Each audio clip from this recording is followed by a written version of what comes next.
Hello students, आज हम mathematics में नया चैप्टर स्टार्ट कर रहे हैं। चैप्टर है सेट्स।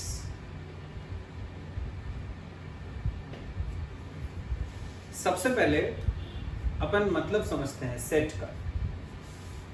सेट का मतलब होता है collection of well defined objects. Collection of well defined objects मतलब कुछ चीजों का कलेक्शन, लेकिन जो भी चीजें हो वो वेल डिफाइंड होना चाहिए। मतलब अपने को कंफर्म पता होना चाहिए उसके बारे में। फॉर एग्जाम्पल जैसे मैं बोलूं कि एक सेट है ऑफ फर्स्ट 5 नेचुरल नंबर्स। अब अपन को पता है फर्स्ट 5 नेचुरल नंबर्स होते हैं 1 2 3 4 5। तो हमने ये लिख लिया सेट 1 2 3 4 5। ये जो कर्ली ब्रैकेट्स होते हैं ये सेट का सिंबल होता है। तो किसी भी सेट को लिखोगे तो उसको ऐसे रिप्रेजेंट करते हैं। ये जो इसके अंदर आता है ये सेट के एलिमेंट्स कहलाते हैं। ये सेट का सिंबल होता है, जो अंदर आता है वो सेट के एलिमेंट्स कहलाते हैं। ये एलिमेंट्स होते हैं सेट के, ये सेट का सिंबल होता है। ठीक है, तो जैसे फर्स्ट 5 नेचुरल नंबर्स अपन को कंफर्म पता था 1 2 3 4 और 5 होते हैं, तो अपन ने इसका सेट बना लिया। ठीक है, यदि मैं बोलूं कि एक सेट है of days in a week, तो डेज इन अ वीक अपन को पता है Monday, Tuesday, Wednesday, Thursday, Friday, ऐसे अप टू संडे। मंडे यहाँ आ चुका है, ये संडे थे, तो ये जो डेज हैं उसका अपन ने एक सेट बना लिया। तो ये दो सेट में बना पाया, क्यों? क्योंकि मेरे को कंफर्म पता था कि फर्स्ट 5 नेचुरल नंबर्स यही होते हैं 1 2 3 4 5। मेरे को कंफर्म पता था कि डेज इन अ वीक यही होते हैं। लेकिन यदि मान लो मैं बोलूं कि एक सेट बनाओ of 10 best writers in the world. अब 10 best writers in the world, अब 10 बेस्ट राइटर जो हैं वो हो सकता है उसमें से कोई एक राइटर मेरे को पसंद हो पर किसी और को पसंद नहीं हो। ठीक है, तो अपन ये नहीं कह सकते कि जो 10 बेस्ट राइटर्स हैं ये सबके लिए कॉमन है। किसी के लिए है, किसी के लिए नहीं है, इसलिए ये वेल डिफाइंड नहीं है, तो इनका सेट नहीं बन सकता। मैं बोलूं 3 best batsman of the world. अब 3 बेस्ट बैट्समैन, हो सकता है कि जो बैट्समैन मेरे को अच्छा लगता हो वो किसी और को अच्छा नहीं लगता हो। सचिन तेंदुलकर मेरे को पसंद है, हो सकता है किसी और को पसंद नहीं होगा, तो इनका सेट नहीं बन सकता। तो एक रूल याद रखो कि जहां बेस्ट बोला जाए, वर्स्ट बोला जाए, मोस्ट बोला जाए, इनके सेट नहीं बन पाते। ठीक है, तो सेट मतलब वेल डिफाइंड कलेक्शन होता है ऑब्जेक्ट्स का। उसके अंदर जो भी एलिमेंट्स तुम रखो वो कंफर्म होने चाहिए, वेल डिफाइंड होने चाहिए। बेस्ट, वर्स्ट, मोस्ट वाले जो हैं केसेस, उनमें सेट नहीं बन पाता। आ गया समझ में? अब यदि अपन ने कोई सेट बनाया, जैसे सेट ए बनाया था मैंने 1 2 3 4 5। अभी तुम्हें मैंने बताया कि ये जो अंदर आता है सेट के, इसको अपन सेट का एलिमेंट बोलते हैं। 1 इस सेट को बिलोंग कर रहा है, सेट का एलिमेंट है, तो उसको ऐसा लिखा जाता है 1 बिलोंग्स टू ए। ये जो साइन है इसको अपन बोलते हैं इज एन एलिमेंट या बिलोंग्स टू। तो 1 इज एन एलिमेंट ऑफ ए, या अपन इसको बोलेंगे 1 बिलोंग्स टू ए। 5 इसको बिलोंग कर रहा है तो हम बोलेंगे 5 बिलोंग्स टू ए। लेकिन यदि मैं बोलूं 7, तो 7 तो नहीं आ रहा सेट में नहीं आ रहा, तो अपन इसको लिखेंगे 7 डज नॉट बिलोंग टू ए। 7 उसका एलिमेंट नहीं है, मतलब 7 जो है वो सेट ए को बिलोंग नहीं कर रहा, तो उसको ऐसे लिखते हैं। आ गया समझ में? तो ये साइन होता है बिलोंग्स टू या डज नॉट बिलोंग टू। जैसे इसका एक क्वेश्चन है फर्स्ट वाला, सेट ए दिया है 1 2 3 4 5 6। 5 सेट के अंदर आ रहा है, बिलोंग्स का साइन लग जाएगा, तो अपन उसको लिख देंगे 5 बिलोंग्स टू ए। 8 आ रहा है क्या उसमें? नहीं आ रहा, तो हम उसको लिखेंगे 8 डज नॉट बिलोंग टू ए। 0 आ रहा है क्या? नहीं आ रहा है, तो 0 डज नॉट बिलोंग टू ए। आ गया समझ में? तो बच्चों हमने देख लिया कि सेट क्या होता है। अब सेट जो है इसके दो फॉर्म्स होते हैं, दो टाइप्स होते हैं। एक होता है रोस्टर फॉर्म, रोस्टर फॉर्म। दूसरा होता है set builder form. Roster form और सेट बिल्डर फॉर्म, मतलब किसी भी सेट को दो फॉर्म्स में अपन रिप्रेजेंट कर सकते हैं। एक रोस्टर फॉर्म होता है और एक सेट बिल्डर फॉर्म होता है। पहले तो मैं रोस्टर फॉर्म का मतलब बताता हूं। जब अपन किसी सेट को नंबर्स के फॉर्म में, अल्फाबेट्स के फॉर्म में एक्सप्रेस करते हैं तो अपन उसको रोस्टर फॉर्म बोलते हैं। जैसे हमने बोला set of first 5 natural numbers, तो सेट के अंदर क्या आ जाएगा? 1 2 3 4 5। ये तो अपन ने इस सेट के अंदर क्या लिखे? नंबर्स लिखे। यदि मैं बोलूं कि एक सेट बनाओ of first 3 alphabets, first 3 alphabets, English alphabets ABC, ठीक है, ये रोस्टर फॉर्म कहलाता है। अब रोस्टर फॉर्म का एक क्वेश्चन बताता हूं मैं। जैसे क्वेश्चन नंबर 2 है, हमें सेट को रोस्टर फॉर्म में लिखना है और सेट दिया क्या है?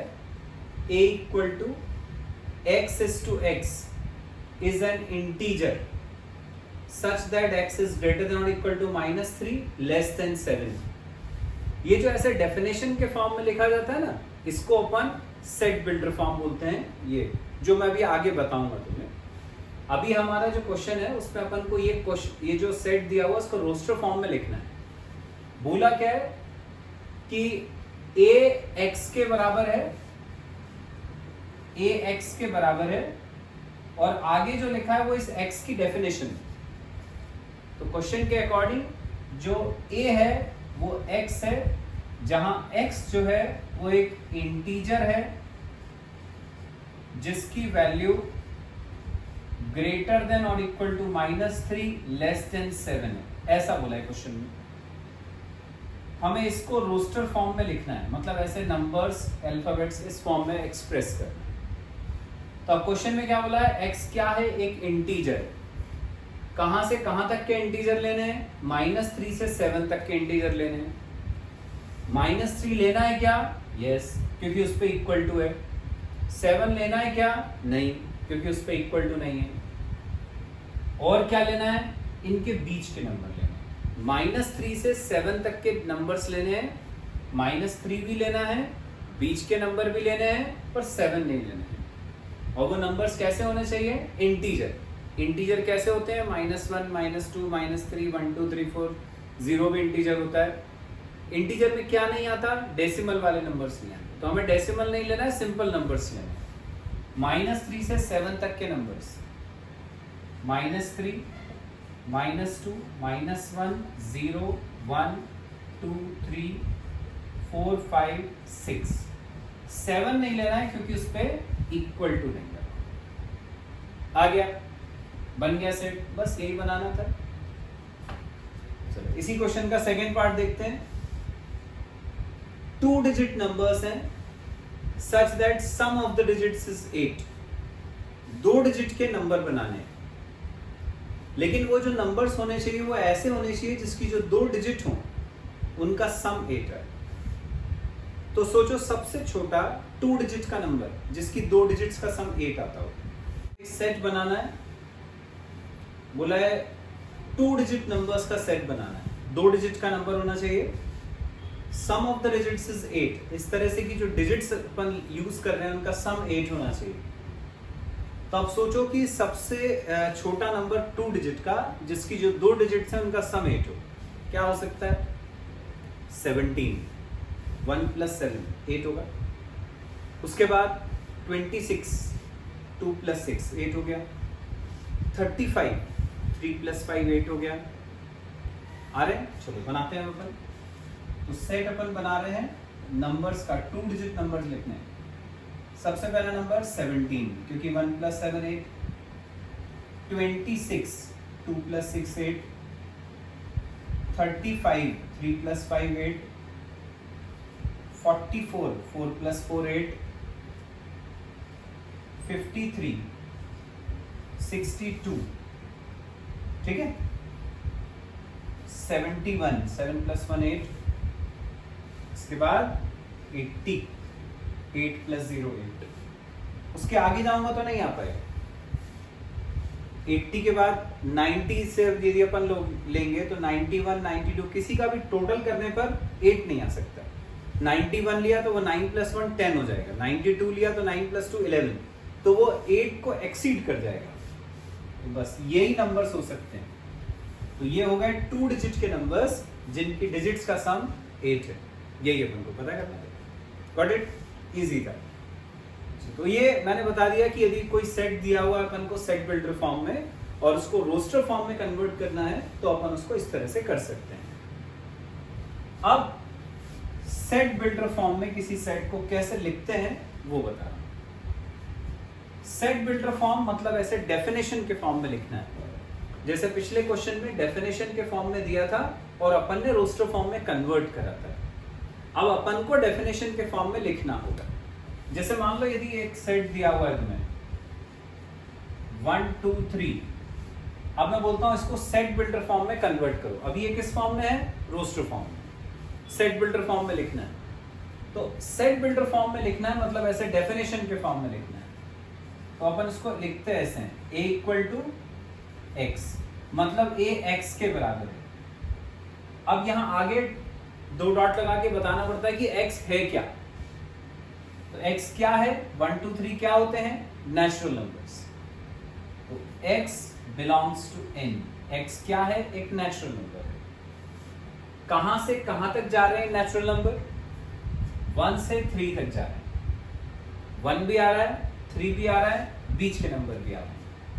तो अपन लिखेंगे x ग्रेटर देन और इक्वल टू 1, लेस देन और इक्वल टू 3। आ गया? तो x एक नेचुरल नंबर है और यहां हमने बता दिया कि वो नेचुरल नंबर कहां से कहां तक वेरी कर रहे हैं। आ गया? आ गया बच्चों समझ में? इसी को हम चाहे तो एक और तरीके से भी लिख सकते हैं, ऐसे भी लिख सकते हैं। ax है जहां पर x क्या है? तो x is a natural number, ऐसे वर्ड्स में लिख दिया अपन ने, नेचुरल नंबर लेस देन 4।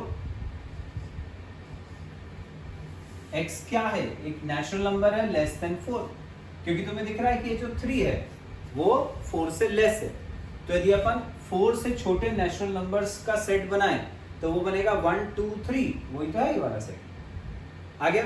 तो अपन इस सेट को जो पहले से रोस्टर फॉर्म में था उसको इन 2 तरीके से सेट बिल्डर फॉर्म में लिख सकते हैं। दोनों सही है, कोई सा भी तुम यूज कर सकते हो।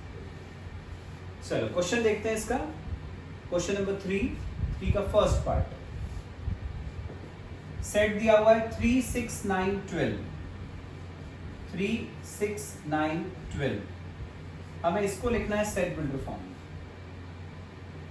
तुम देखो ये जो 3 है इसको मैं लिख सकता हूं 3 को 3 × 1। 6 को क्या लिख सकता हूं? 3 × 2। 9 को क्या लिख सकता हूं? 3 × 3। 12 को क्या लिख सकते हैं? 3 × 4। मतलब ये सारे नंबर 3 × समथिंग है, सब 3 × समथिंग है। तो अपन इसको यूं लिख सकते हैं, सेट A x है जहां x क्या है? x इक्वल टू है 3n। ये जो 3 के साथ into में नंबर आ रहा था अपन ने उसको n लिख लिया। अब ये जो into वाला नंबर है इसकी वैल्यू कहां से कहां तक बदल रही है? 1 से लेके 4 तक बदल रही है। तो x है 3n जहां n की वैल्यू 1 से लेके 4 तक जा रही है। तो n इज ग्रेटर देन और इक्वल टू 1, लेस देन और इक्वल टू 4। आगे बन गया सेट। ये हो गया first part of the question. ये अपन ने सेट बिल्डर फॉर्म में कन्वर्ट कर लिया। Second part of the same question, 2 4 8 16 32, इसको लिखना है सेट बिल्डर फॉर्म में। 2 को अपन लिख सकते हैं 2 की पावर 1, 4 2 की पावर 2, 8 2 की पावर 3, 16 2 की पावर 4, 32 2 की पावर 5। तो अब तुम्हें दिख रहा है जो नीचे वाला नंबर है 2 वो तो सब में सेम है, जो पावर है वो वेरी हो रही है 1 2 3 4 5।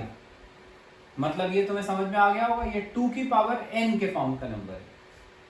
तो अपन इसका सेट बनाएंगे, x is to x is 2 to the power n, 2 की पावर में n, जहां पर n की वैल्यू बदल रही है 1 से 5 तक, where n is greater than or equal to 1, less than or equal to 5।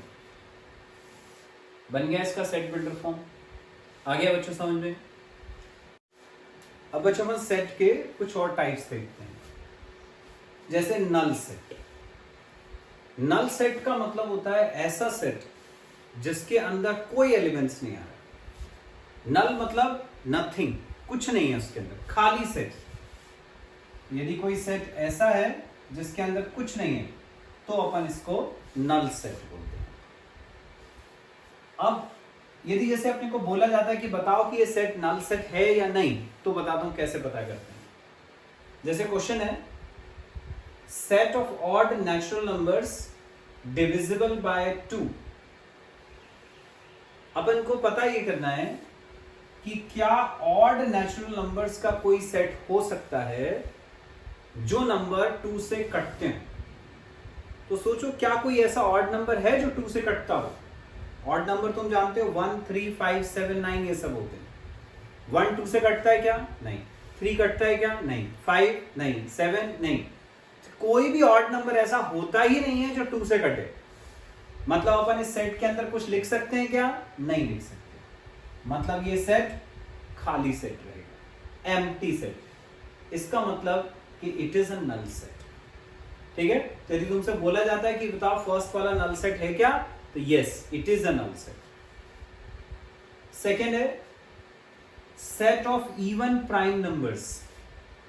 Even prime numbers, prime numbers तुम जानते हो जो किसी से नहीं कटते। प्राइम नंबर 2 से स्टार्ट होते हैं, 2 3 5 7 11 13 डॉट डॉट डॉट, ये प्राइम नंबर्स होते हैं। क्वेश्चन बोला है इवन प्राइम नंबर। देखो इसमें कोई प्राइम नंबर ऐसा है क्या जो इवन हो? इवन नंबर वो होते हैं जो 2 से कट जाते हैं। ये नंबर देखो 2 पहला वाला, ये तो इवन है। इसका मतलब ये हुआ कि इवन प्राइम नंबर एक एलिमेंट है। इसका मतलब ये हुआ कि अपन जो सेट बनाएंगे उसमें हम 2 लिख सकते हैं, क्योंकि 2 एक इवन प्राइम नंबर है। तो एक एलिमेंट भी यदि आ गया तो वो नल सेट नहीं है। ठीक है, तो फर्स्ट वाला नल सेट था, सेकेंड वाला नल सेट नहीं है क्योंकि उसके अंदर 2 आ गया। चलो और टाइप देखते हैं, फाइनाइट सेट। फाइनाइट सेट नाम से पता चल रहा है जिसके अंदर नंबर ऑफ एलिमेंट्स फाइनाइट है। जैसे मैं बोलूं फर्स्ट 3 नेचुरल नंबर्स, तो 1 2 3 फाइनाइट सेट। मतलब ये सेट 3 पे जाके खत्म हो गया, आगे नहीं जा रहा, तो फाइनाइट सेट। इसका अपोजिट इनफाइनाइट सेट। इनफाइनाइट जो चलते ही चला जाता है, खत्म ही नहीं होता। जैसे 1 2 3 डॉट डॉट डॉट, अब इसका कोई अंत नहीं है, कोई एंड नहीं है, therefore it is infinite set. आ गया समझ में? जैसे अगला क्वेश्चन है, उसमें फर्स्ट पार्ट है months in a year. Months in a year, तो अपन को पता है एक ईयर के आने वाले मंथ्स जनवरी फैब मार्च अप्रैल मई जून ये सब, तो वो फाइनाइट है। ठीक है, अपन उसमें जो मंथ्स हैं वो पता है अपन को कि वो इतने ही होते, उससे ज्यादा नहीं होते, तो वो फाइनाइट है। इसका मतलब it is a form of finite set. Second 1 2 3 dot dot dot मैंने बता ही दिया, उसका कोई अंत नहीं है, therefore it is infinite set. आगे बच्चों समझ में। अगला टाइप है सेट्स का इक्वल सेट्स। इक्वल सेट्स, यदि मान लो मैंने एक सेट लिखा 1 2 3 4, दूसरा सेट लिखा 4 2 3 1। अब तुम्हें पता करना है कि ये सेट्स इक्वल हैं या नहीं। तो दो सेट्स इक्वल तब होते हैं जब उनके अंदर एलिमेंट्स सेम हो, भले ही उनका ऑर्डर कुछ भी हो, आगे पीछे लिखने से फर्क नहीं पड़ता, एलिमेंट सेम होने चाहिए। अब ए के अंदर आ रहा है 1 2 3 4, सेट बी में देखो 1 आ रहा है, 2 आ रहा है, 3 आ रहा है, 4 आ रहा है, भले ही आगे पीछे लिखे हम, उससे फर्क नहीं पड़ता। तो ये दोनों सेट इक्वल सेट हो गए, तो दे आर इक्वल सेट्स। आ गया समझ में? इजी है। क्वेश्चन देखते हैं इसका। पहला क्वेश्चन है, सेट ए दिया है ABCD, बी दिया है DCBA। तुम्हें दिख रहा है ABCD और DCBA एलिमेंट्स तो सेम है, सिर्फ ऑर्डर चेंज हुआ। ऑर्डर चेंज होने से फर्क नहीं पड़ता, मतलब दे आर इक्वल सेट्स। तो फर्स्ट का answer equal sets. Second part, set ए दिया है 2 4 6 8 10। सेट ए दिया हुआ है 2 4 6 8 10, ये सेट ए है। सेट बी, सेट बी में क्या बोला है, x is a positive even integer such that x is less than or equal to 10। मतलब अपन को क्या लेना है, x की जगह पर positive even integer. Even numbers 2 4 6 8 ये सब होते हैं। कितने लेने हैं, लेस देन और इक्वल टू 10, मतलब 10 या उससे छोटे, 10 या उससे छोटे इवन नंबर। क्या क्या हो गए, 2 4 6 8 और 10। तो सेट बी हो गया 2 4 6 8 10। सेट ए क्या था, वो भी वही था। आ रहे हैं दोनों सेम, तो ए इक्वल टू बी। आगे समझ में। तो जो लास्ट वाला था, मतलब उसमें क्या है, एक दिया हुआ था सेट का रोस्टर फॉर्म, एक दिया था सेट बिल्डर फॉर्म। तो तुम सेट बिल्डर फॉर्म को रोस्टर फॉर्म में कन्वर्ट कर लो और फिर देख लो दोनों बराबर आ रहे हैं क्या, एलिमेंट्स उसमें सेम आ रहे हैं क्या। यदि सेम एलिमेंट्स आ रहे हैं मतलब दे आर इक्वल सेट्स। आगे बच्चों समझ में।